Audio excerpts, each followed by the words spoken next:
Hello, welcome to my channel Elementary Gyan. Today I will discuss with you valency. Valency क्या होता है? Valency is the combining capacity of an atom of the element to form compounds. जब भी कोई element एक दूसरे के साथ रिएक्ट करके कंपाउंड फॉर्म करते हैं तो किसी एलिमेंट के एक एटम उस दूसरे एलिमेंट के कितने एटम्स के साथ रिएक्ट करेगा, ये कंबाइन होगा, इसको क्या कहते हैं, उस एलिमेंट की वैलेंसी कहा जाता है। तो आपने कभी सोचा है कि एटम्स एक दूसरे के साथ कंबाइन क्यों होते हैं, वो रिएक्ट क्यों करते हैं और कंपाउंड्स का फॉर्मेशन क्यों होता है? इस सब का रीजन हम आज डिस्कस करने वाले हैं। तो हम एक एग्जांपल की हेल्प से समझते हैं। आपने सुना होगा जो एयर फिल्ड बलून्स होते हैं उनमें हीलियम गैस फिल की जाती है। हीलियम गैस होती है He। तो उन बलून्स में हीलियम गैस को ही क्यों फिल किया जाता है और दूसरी गैसेस क्यों नहीं फिल कर दी जाती हैं?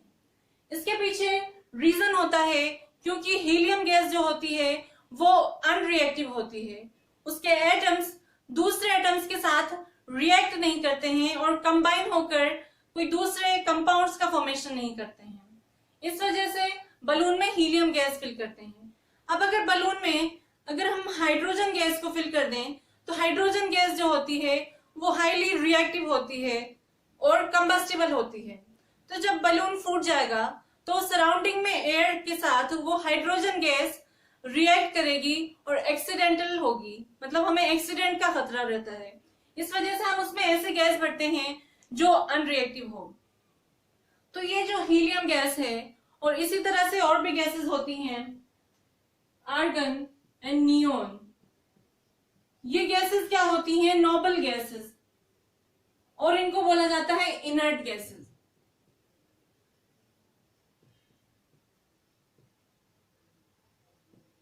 तो इनके इनर्टनेस का रीजन क्या होता है, मतलब ये अनरिएक्टिव क्यों होती हैं, ये रिएक्ट क्यों नहीं करती हैं दूसरे एटम्स के साथ?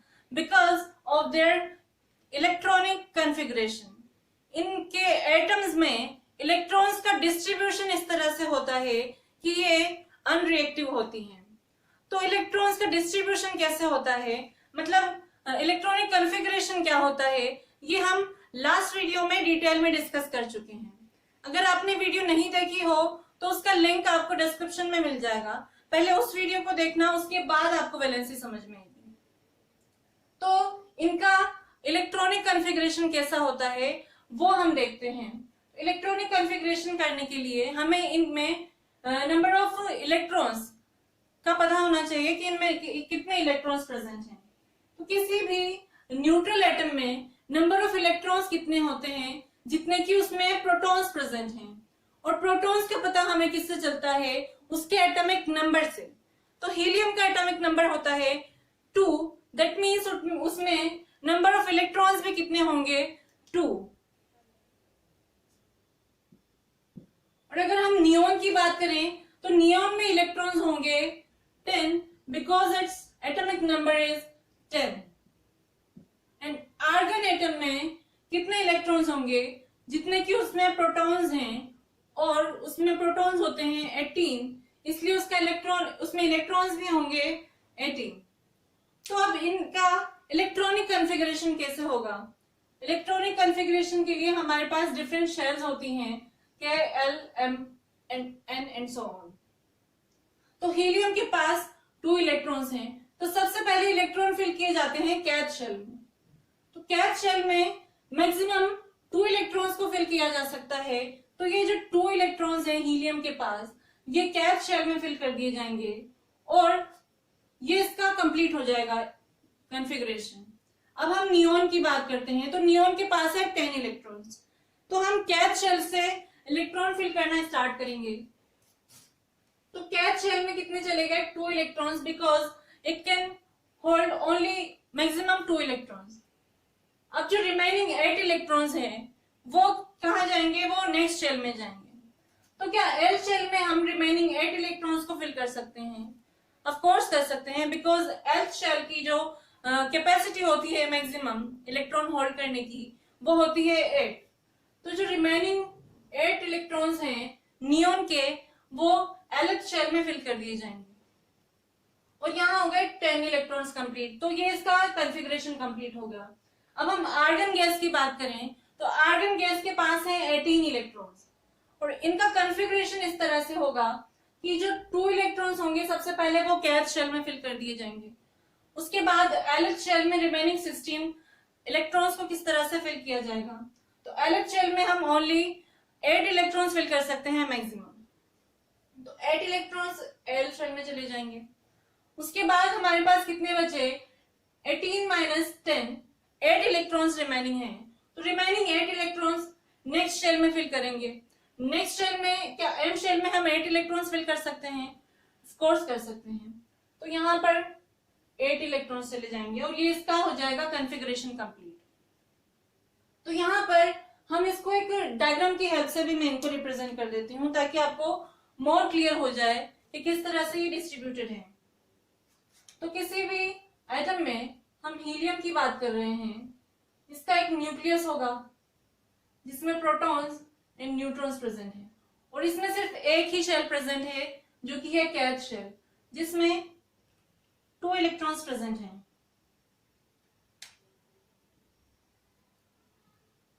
समथिंग लाइक दिस, इस तरह से ये हीलियम का होगा। अब हम बात करें नियोन की, तो नियोन का ये न्यूक्लियस है और इसमें 2 शेल्स प्रेजेंट हैं। तो फर्स्ट शेल होगी kth shell, second lth shell. इस तरह से न्यूक्लियस में होंगे प्रोटॉन्स एंड न्यूट्रॉन्स और इलेक्ट्रॉन्स कहाँ होंगे, फर्स्ट शेल में हम देख रहे हैं कि 2 इलेक्ट्रॉन्स हैं, मैक्सिमम कैपेसिटी भी इसकी 2 ही होती है और रिमेनिंग जो 8 इलेक्ट्रॉन्स हैं वो होंगे lth शेल में।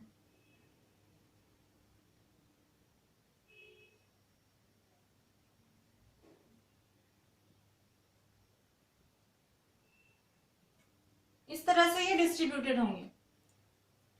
तो यहां पर आप देख पा रहे होंगे कि जो इनकी शेल्स हैं, last shell, outer most shell, ये क्या है, कंप्लीटली फिल हैं। मतलब एल शेल मैक्सिमम 8 इलेक्ट्रॉन्स को होल्ड कर सकती है और वो क्या है, कंप्लीटली फिल है। इसमें और इलेक्ट्रॉन्स को हम फिल नहीं कर सकते हैं। ऐसे ही अगर हम kth शेल की बात करें, हीलियम में जो दिख रहा है आपको, इसकी kth शेल और जो आउटर मोस्ट शेल है वो कंप्लीटली फिल है, इसमें हम और इलेक्ट्रॉन्स को ऐड नहीं कर सकते हैं। और हमने जब इलेक्ट्रॉनिक कॉन्फ़िगरेशन डिस्कस किया था तो हमने ये पढ़ा था कि किसी भी एटम की जो आउटर मोस्ट शेल होती है उसमें 8 से ज्यादा इलेक्ट्रॉन्स फिल नहीं किए जा सकते हैं। तो जो नोबल गैसेस होती हैं like helium, neon and argon, इन गैसेस के जो आउटर मोस्ट शेल होती है वो कंप्लीटली फिल रहती है। मतलब इनका जो इलेक्ट्रॉनिक कॉन्फ़िगरेशन होता है ये स्टेबल होता है। इस वजह से इनमें हम ना तो इलेक्ट्रॉन को ऐड कर सकते हैं ना इन इलेक्ट्रॉन्स को हम रिमूव कर सकते हैं। ये स्टेबल होती हैं और इसी यही इनका रीजन है अनरिएक्टिव होने का। तो कोई भी एटम, किसी भी एलिमेंट का एटम इस तरह से नोबल गैसेस की कॉन्फ़िगरेशन को अचीव करना चाहता है, मतलब वो स्टेबल होना चाहता है। और स्टेबल होने के लिए ही वो क्या करते हैं, एलिमेंट्स के एटम्स कंबाइन होते हैं और कंपाउंड्स की फॉर्मेशन होती है। और वो कंबाइन किस तरह से होंगे, मतलब कोई एटम कितने एटम के साथ रिएक्ट करेगा ये हमें वैलेंसी से पता चलता है उसकी। मतलब तो हम वैलेंसी को कह सकते हैं कि किसी भी एलिमेंट के एटम में नंबर ऑफ इलेक्ट्रॉन्स को कितना डोनेट किया जाए या कितने नंबर ऑफ इलेक्ट्रॉन्स उसमें ऐड कर दिए जाएं या कितने नंबर ऑफ इलेक्ट्रॉन्स को शेयर कर दिया जाए, सो दैट उसकी जो इलेक्ट्रॉनिक कॉन्फ़िगरेशन होगी वो नोबल गैसेस की तरह हो जाए, वो ही क्या होगी, उसकी वैलेंसी होगी। तो valency can be defined as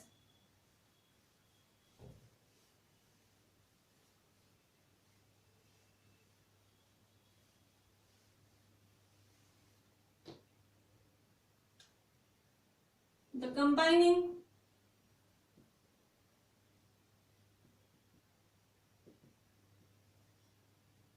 capacity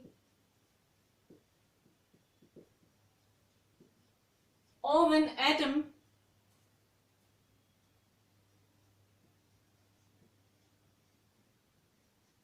of the element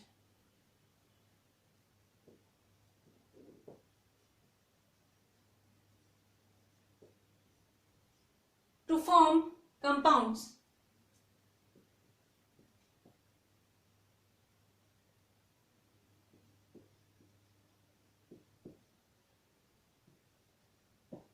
Is known as its valency.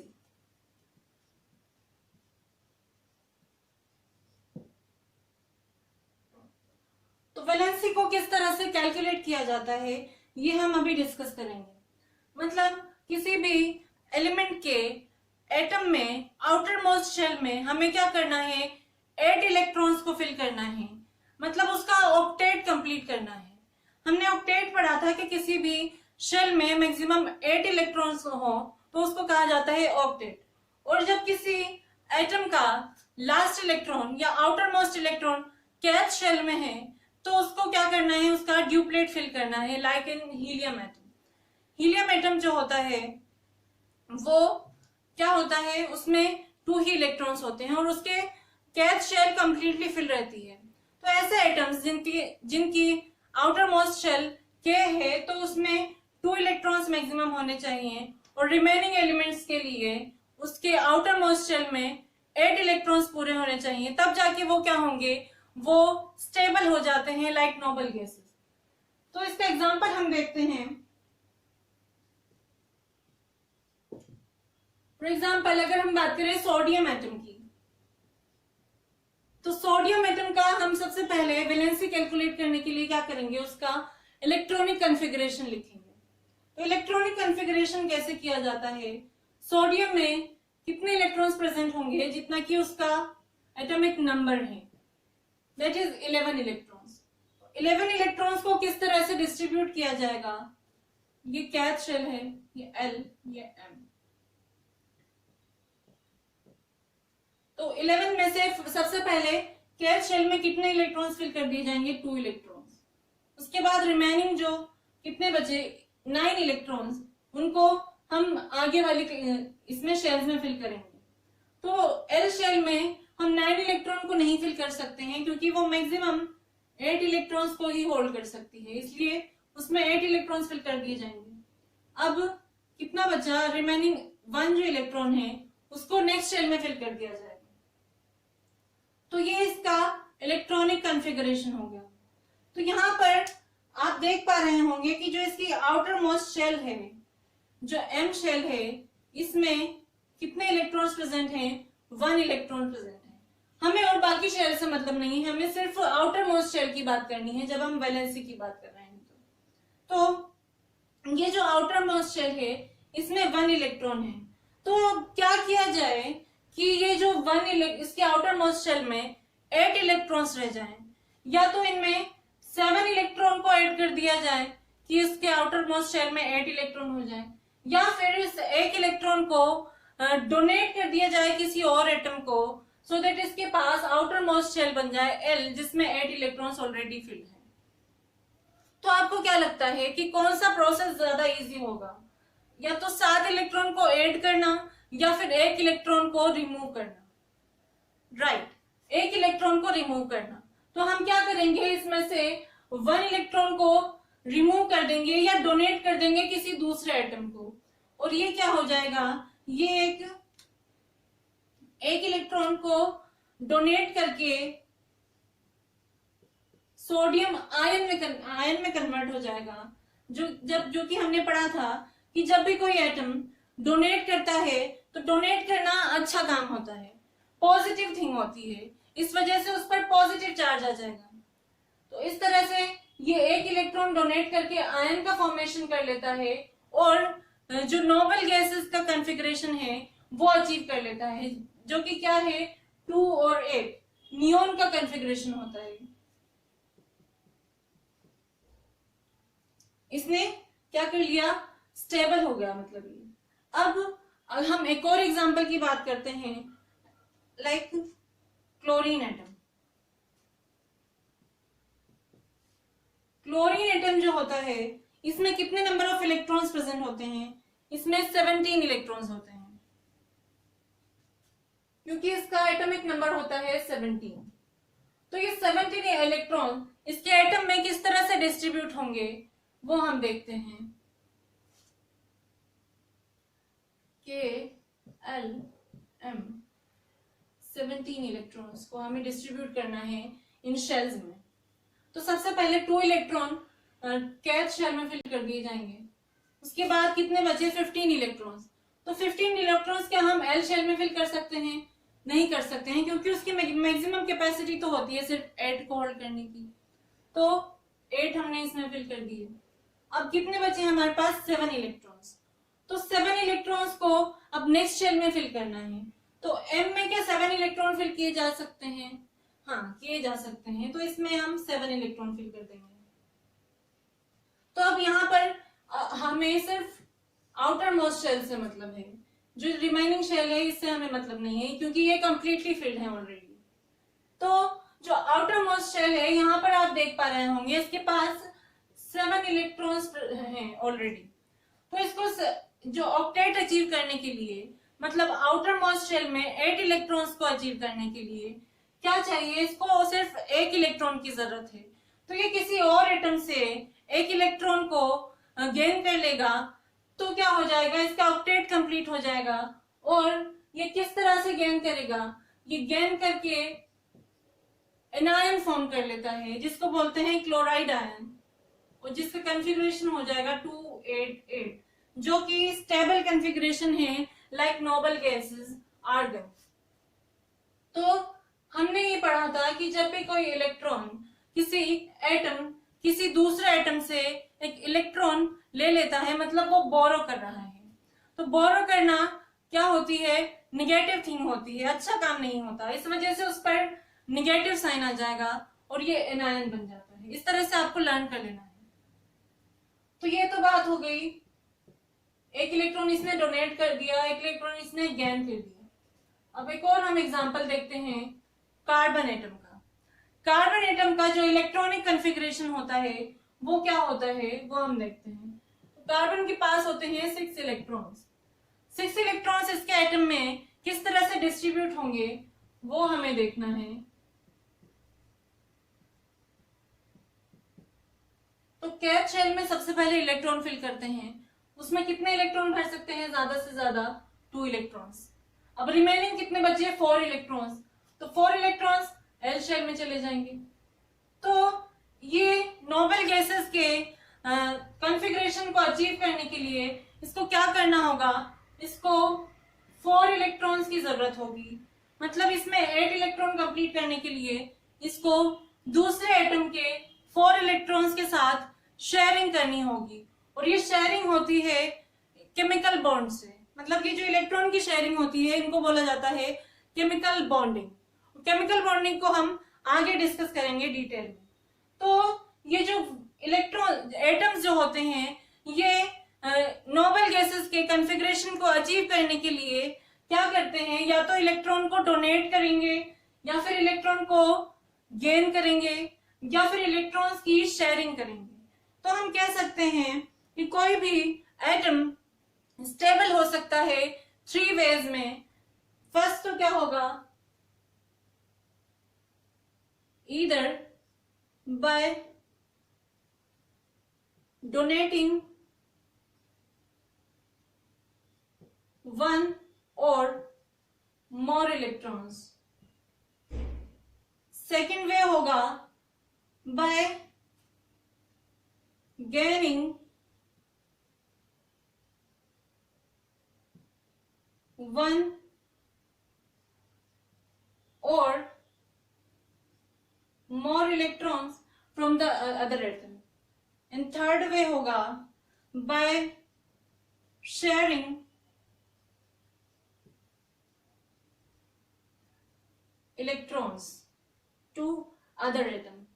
तो इस तरह से ये नोबल गैसेस के कॉन्फ़िगरेशन को अचीव करने के लिए हम क्या करेंगे? इलेक्ट्रॉन का डोनेशन करेंगे, गेन करेंगे और शेयरिंग करेंगे। तो यहाँ पर हमने देखा कि इसने 1 इलेक्ट्रॉन को डोनेट करके ये स्टेबल कॉन्फ़िगरेशन अचीव किया है। तो मतलब इसकी वैलेंसी क्या हो गई, इसकी वैलेंसी हो जाएगी 1, क्योंकि वैलेंसी हमने अभी डिस्कस किया कि that it is the combining capacity of an atom to achieve the configuration of noble gases. तो इसलिए इसकी क्या हो गई, वैलेंसी 1 हो जाएगी। ऐसे ही क्लोरीन की वैलेंसी कितनी हो जाएगी, इसने भी एक इलेक्ट्रॉन दूसरे एटम से क्या कर लिया है, गेन कर लिया है या बोरो कर लिया है। इस वजह से इसकी वैलेंसी भी कितनी हो जाएगी, 1 हो जाएगी। और जो कार्बन एटम है इसने क्या किया है, 4 इलेक्ट्रॉन्स की शेयरिंग करी है। तो शेयरिंग करके इसने नोबल गैसेस के कॉन्फ़िगरेशन को अचीव किया है। दैट मीन्स इसकी वैलेंसी हो जाएगी 4। तो जो 1 to 18 एलिमेंट्स हैं उनकी वैलेंसी क्या होती है, किस तरह से कैलकुलेट की जाती है, वो हम देखते हैं।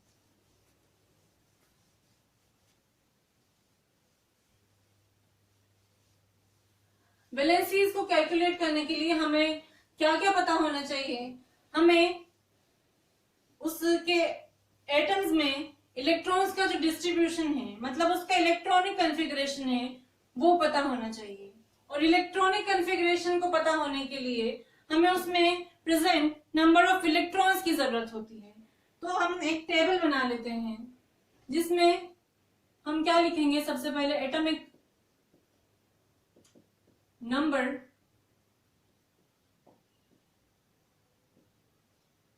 देन एलिमेंट, यहां पे एलिमेंट के सिंबल होंगे, उसके बाद number of electrons, then electronic configuration,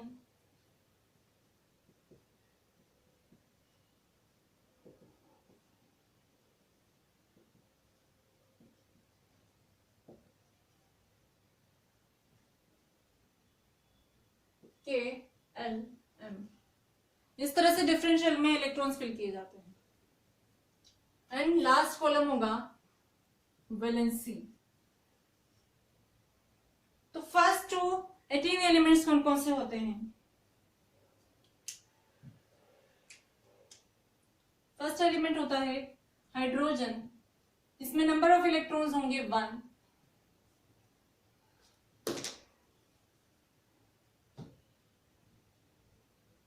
तो 1 इलेक्ट्रॉन को किस तरह से फिल किया जाएगा, 1 इलेक्ट्रॉन है क्योंकि सबसे पहले के शेल में फिल करते हैं, तो के शेल में फिल कर दिया जाएगा, एक ही इलेक्ट्रॉन है इसके पास। तो के शेल में इलेक्ट्रॉन को फिल करा है, मतलब इसकी आउटर मोस्ट शेल की कौन सी है, कैथ शेल। और कैथ शेल जब किसी एटम की आउटर मोस्ट शेल हो तो उसको क्या करना है, उसका ड्यूप्लेट कंप्लीट करना है, मतलब उसको एक और इलेक्ट्रॉन चाहिए ताकि उसकी कैथ शेल में 2 इलेक्ट्रॉन्स हो जाएं। और उसके लिए क्या करेगा, ये किसी दूसरे एटम से एक इलेक्ट्रॉन बोरो कर लेगा, मतलब ये क्या कर लेगा, हाइड्रोजन आयन बना लेगा, हाइड्रोजन एनायन। तो इसकी वैलेंसी क्या हो जाएगी, क्योंकि इसको एक ही इलेक्ट्रॉन की जरूरत है, that means it's valency is 1। अब सेकेंड एलिमेंट है हीलियम। हीलियम में 2 इलेक्ट्रॉन्स होते हैं, इसका इलेक्ट्रॉनिक कॉन्फ़िगरेशन होगा 2। और इसकी वैलेंसी कितनी होगी, इसकी वैलेंसी 2 नहीं होगी बल्कि इसकी वैलेंसी होगी 0, क्योंकि इसकी आउटर मोस्ट शेल जो है कैथ शेल वो कंप्लीटली फिल्ड है। तो ये आपको ध्यान रखना है, इसकी वैलेंसी होगी 0। अब थर्ड जो एलिमेंट है लिथियम। लिथियम में 3 इलेक्ट्रॉन्स हैं, उसका इलेक्ट्रॉनिक कॉन्फ़िगरेशन होगा 1, ये एलिथ शेल में 2 और 1। तो एलिथ शेल में 1 इलेक्ट्रॉन है, तो ये क्या करेगी, इसके पास इसका जो स्टेबल इलेक्ट्रॉनिक कॉन्फ़िगरेशन है वो अचीव हो जाए। तो या तो ये 7 इलेक्ट्रॉन किसी दूसरे एटम से बोरो करे या फिर 1 इलेक्ट्रॉन को डोनेट कर दे।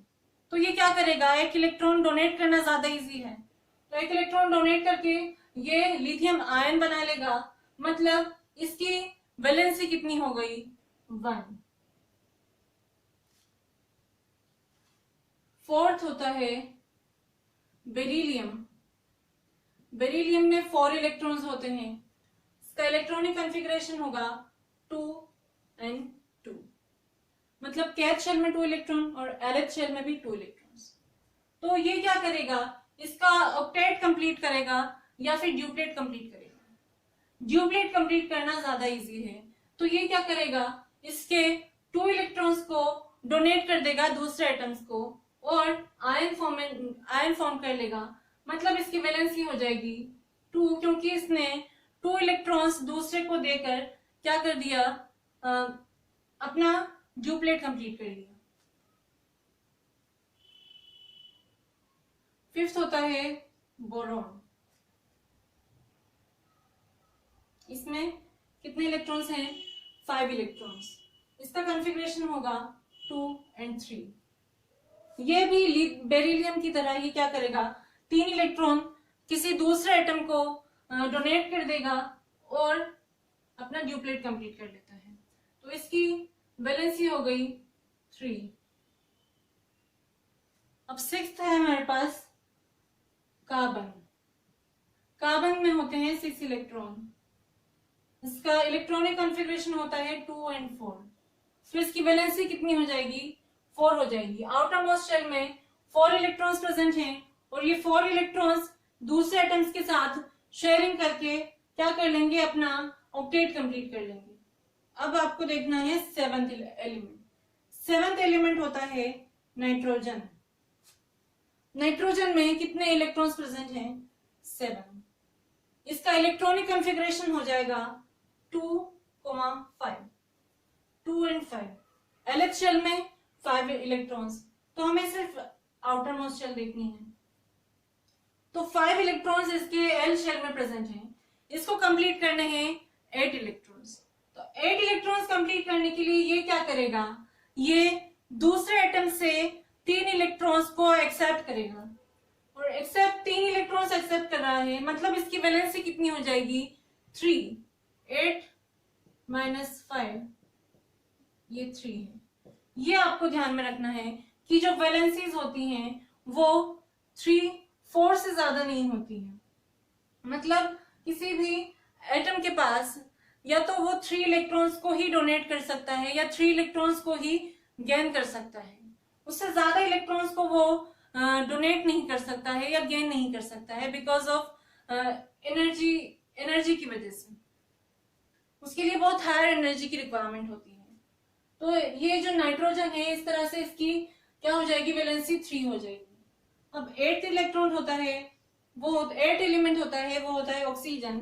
इसमें होते हैं 8 इलेक्ट्रॉन्स और इसका इलेक्ट्रॉनिक कॉन्फ़िगरेशन होगा 2 और 6। तो इसके आउटर मोस्ट शेल में प्रेजेंट हैं 6 इलेक्ट्रॉन, जो कि है LH शेल। तो ये किस तरह से इसका ऑक्टेट कंप्लीट करेगा, इसमें जब 2 इलेक्ट्रॉन्स और ऐड कर दिए जाएं तो इसकी वैलेंसी जो होगी वो 6 नहीं होगी बल्कि 2 होगी, जो कि होता है 8 - 6, क्योंकि इसको 2 इलेक्ट्रॉन की जरूरत है ऑक्टेट फिल करने के लिए। 6 इलेक्ट्रॉन को तो उसके पास ऑलरेडी प्रेजेंट है। और हमने पढ़ा है कि वैलेंसी जो होती है वो होती है नंबर ऑफ इलेक्ट्रॉन्स जितने भी उसको गेन करने हैं या डोनेट करने हैं या फिर शेयर करने हैं, वही हमें क्या बताती है, वैलेंसी। तो यहां पर इसकी वैलेंसी हो गई 2। अब 9th एलिमेंट है फ्लोरीन। फ्लोरीन का में नंबर ऑफ इलेक्ट्रॉन्स है 9। इसका कॉन्फ़िगरेशन होगा 2 और 7। 2 और 7 है, आउटर मोस्ट शेल में 7 इलेक्ट्रॉन्स हैं। 7 इलेक्ट्रॉन ऑलरेडी है, तो कितने इलेक्ट्रॉन चाहिए ऑक्टेट कंप्लीट करने के लिए, 1 इलेक्ट्रॉन। तो इसकी वैलेंसी हो जाएगी 1, 7 नहीं होगी।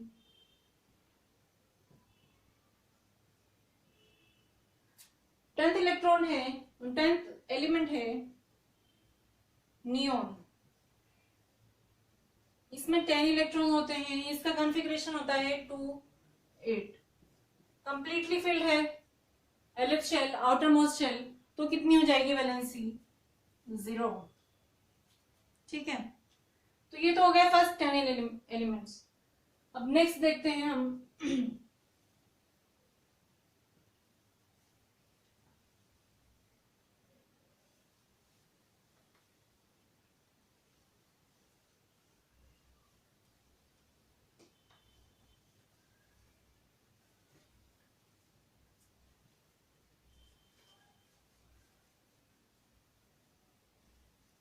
नियोन के बाद 11th एलिमेंट होगा, कौन सा होता है?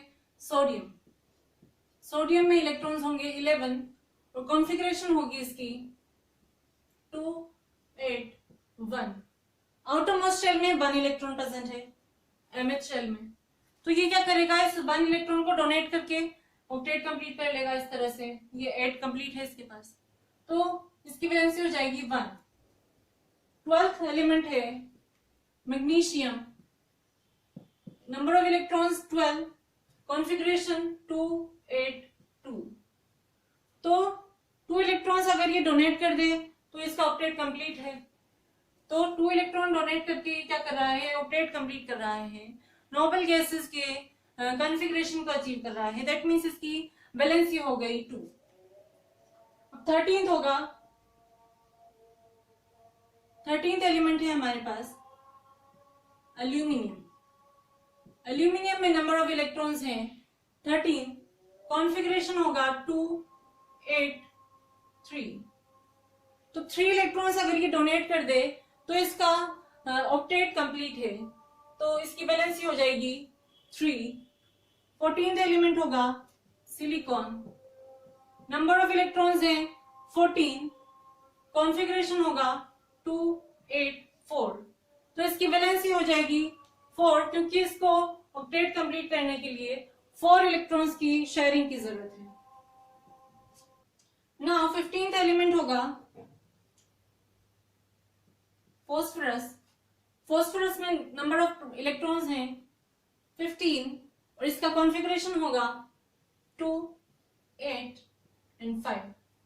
Outer most shell mth shell में 5 इलेक्ट्रॉन्स हैं। तो 5 इलेक्ट्रॉन्स के लिए को ऑक्टेट कंप्लीट करने के लिए इसको कितनी जरूरत है? 3 इलेक्ट्रॉन्स की। तो 3 इलेक्ट्रॉन्स की जरूरत है, दैट मीन्स इसकी वैलेंसी हो जाएगी 3। इसकी वैलेंसी 5 नहीं होगी। हमें ये पता है कि वैलेंसी वो होती है, मतलब कितने नंबर ऑफ इलेक्ट्रॉन्स किसी एटम को चाहिए उसके ऑक्टेट कंप्लीट करने के लिए। तो इसको 3 इलेक्ट्रॉन्स चाहिए, इसलिए इसकी वैलेंसी हो जाएगी 3। या हम इसको ऐसे भी लर्न कर सकते हैं 8 - 5। 16th एलिमेंट है सल्फर। सल्फर में इलेक्ट्रॉन्स हैं 16 और कॉन्फ़िगरेशन है इसका 2 8 6। 6 इलेक्ट्रॉन्स आउटर मोस्ट शेल में ऑलरेडी हैं, तो ऑक्टेट कंप्लीट करने के लिए इसको कितने इलेक्ट्रॉन्स की जरूरत है? 2 इलेक्ट्रॉन्स की। तो इसकी वैलेंसी हो जाएगी 8 - 6 which is 2। 17th एलिमेंट है क्लोरीन। क्लोरीन में नंबर ऑफ इलेक्ट्रॉन्स हैं 17। इसका कॉन्फ़िगरेशन है इलेक्ट्रॉनिक कॉन्फ़िगरेशन 2 8 7। तो आउटर मोस्ट शेल में 7 इलेक्ट्रॉन्स ऑलरेडी हैं, कितने की जरूरत होगी? 1 इलेक्ट्रॉन की, और इसकी वैलेंसी हो जाएगी 8 - 7 which is 1। अब लास्ट एलिमेंट जो हम देखेंगे वो है 18th element, that is argon. और आर्गन में नंबर ऑफ इलेक्ट्रॉन्स हैं 18 और इसका कॉन्फ़िगरेशन होता है 2 8 8। तो outer most shell completely filled है। कंप्लीटली फिल्ड होने की वजह से ये क्या करेगा? ये स्टेबल होता है, रिएक्ट नहीं करता, इसको किसी और इलेक्ट्रॉन की जरूरत नहीं है, तो इसकी वैलेंसी हो जाएगी 0। 8 नहीं होगी, ये ध्यान रखना है। तो I hope it has been clear to you now that what is valency and जो कंपाउंड्स होते हैं वो कैसे फॉर्म होते हैं, एटम्स जो होते हैं वो रिएक्ट क्यों करते हैं। इस सब का आंसर आपको इस वीडियो में मिल गया होगा। आई होप आपको कोई डाउट नहीं होगा इसमें। अगर आपको फिर भी कोई डाउट हो तो आप कमेंट सेक्शन में पूछ सकते हैं। And please like and share my video and subscribe to my channel elementary Gyan. I will see you in the next video with the next topic. Till then, keep revising and thank you.